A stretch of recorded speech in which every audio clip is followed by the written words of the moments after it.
அஸ்ஸலாமுஅலைக்கும். Hi friends, welcome back to Rasheeda's hobbies. இன்றைக்கி பார்த்திங்க அப்படின்னா அம்மா வீட்டிலேருந்து லஞ்ச் ரொட்டீன் vlog தான் பார்க்க போகிறீங்க. லஞ்சுக்கு சைடிஷ்க்கு காலிஃப்ளவர் வச்சு பக்கோடா செய்யலாம் அப்படின்னு சொல்லிட்டு காலிஃப்ளவரை பிளான்ச் பண்ணுறதுக்காக போட்டிருக்கிறேன். அந்த நேரத்தில் வந்து கடலை மாவு, அரிசி மாவு, கொஞ்சமாக வந்து இஞ்சி பூண்டு பேஸ்ட்டு, மஞ்சத்தூள், மிளகாய்த்தூள், உப்புத்தூள் போட்டு நல்லா இது கொஞ்சமாக தேவையான அளவு தண்ணி ஊற்றி கரைச்சி வச்சுக்கலாம். நல்லா இந்த மாதிரி கன்சிஸ்டன்சியில் கரைச்சி வச்சுக்கலாங்க. இப்போ நம்ம பிளான்ச் பண்ணியிருக்கிற காலிஃப்ளவரை எடுத்து இதில் போட்டு நல்லா மிக்ஸ் பண்ணி எடுத்துக்கலாம். மாவோடு நல்லா காலிஃப்ளவர் மிக்ஸ் ஆனதுக்கப்புறமா நல்ல சூடான எண்ணெயில் போட்டு ஒவ்வொரு பேட்சாக நம்ம பொரித்து எடுக்க வேண்டியது தாங்க.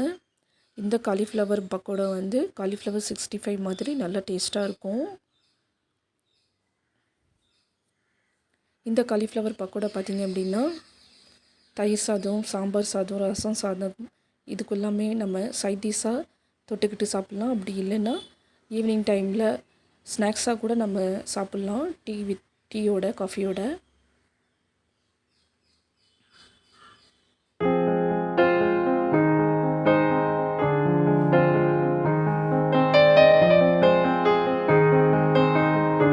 கோபி 65 செய்வோம் நம்ம. காலிஃப்ளவர் 65 மைதா மாவு, கார்ன்ஃப்ளவர் மாவுலாம் போட்டு அதுக்கு பதிலாக ஒரு நாளைக்கு சேஞ்சுக்கு இந்த மாதிரி காலிஃப்ளவர் பக்கோடா செஞ்சு பாருங்கள். கடலை மாவும் அரிசி மாவும் போட்டு டேஸ்ட்டு நல்லாயிருக்கும்.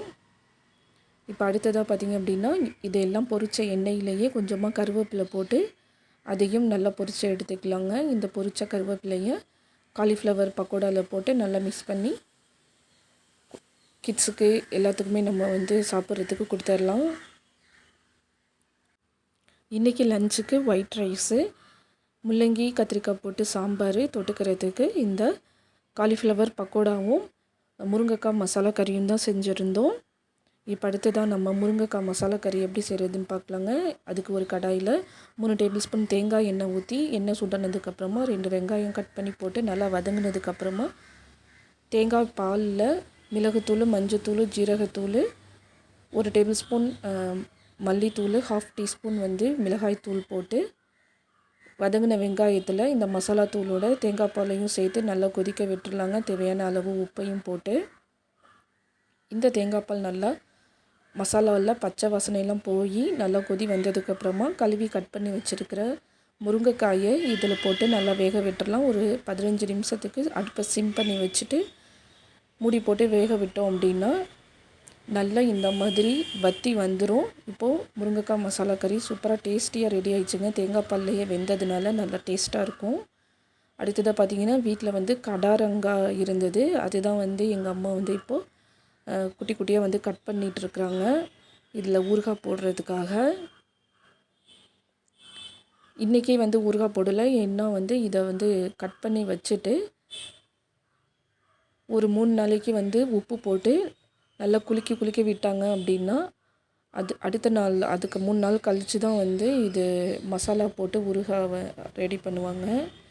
ஸோ இன்றைக்கி வந்து குட்டி குட்டியாக வந்து பீஸ் போட்டு வச்சுட்டு உப்பெல்லாம் போட்டு ஒரு 3 நாளைக்கு நல்லா மிக்ஸ் பண்ணி விட்டதுக்கப்புறமா குலுக்கி விட்டதுக்கப்புறமா தான் மசாலா போட்டு ரெடி பண்ணுவாங்க ஊறுகாய்க்கு.